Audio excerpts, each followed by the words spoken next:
These pancakes we're making today have some bread yeast in it, and the batter lasts for up to a week in the fridge. And as you're making them, your home will be filled with a wonderful aroma. Heat 1.5 cup of milk to lukewarm and mix it with 2.5 teaspoons of instant yeast. Then add 2 cups of flour and half a teaspoon of salt and mix well.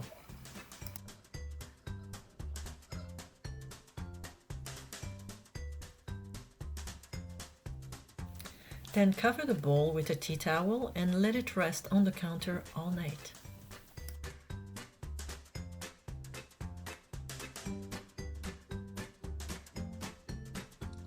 In the morning, add 2 tablespoons of sugar, 1 egg, 1/4 cup of oil, and half a teaspoon of baking soda that you have dissolved in 1/4 cup of warm water.